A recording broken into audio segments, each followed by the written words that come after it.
Going to go to college basketball for this vlog. Now, I watch a lot of college basketball, but my preference is NASCAR racing, and I'm a Louisville fan, so that's a disclaimer.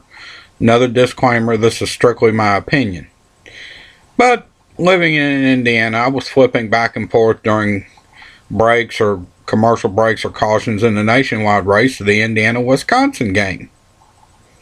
And all I got to say about the Big Ten announcers at the end of that game, you have got to be kidding. They said that they still think either Indiana or Duke should be the overall #1 seed. Now here you have a team in Duke who loses in the quarterfinals of the ACC tournament. You have Indiana who loses in the semifinals of the Big Ten tournament. Neither team even made it to the finals of their conference tournament. Now Indiana, granted, spent some time ranked #1, as did a lot of teams this year, including Louisville.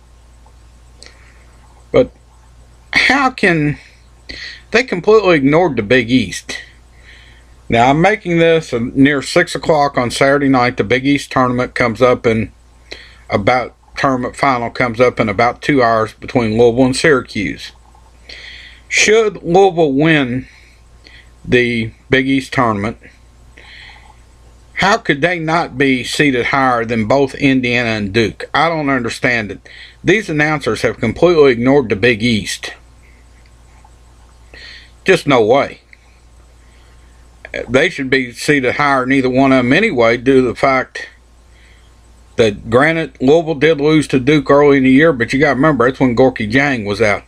Louisville has won 11 out of the last 12. The only loss in that time was that epic 5 overtime to Notre Dame, and quite frankly, in my opinion, at the end of regulation, a questionable call on a blocked charge playing at Notre Dame.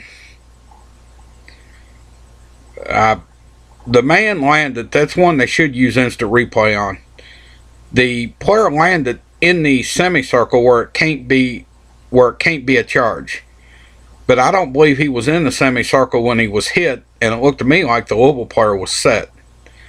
And to the point, I've even got a whole vlog on this, Rick Pitino loses game because he had 2 opportunities to foul up 3 late in regulation and late in one of the overtimes and didn't do it. But Big Ten announcers, you have got to be kidding me. That's, I just don't understand it. That's all.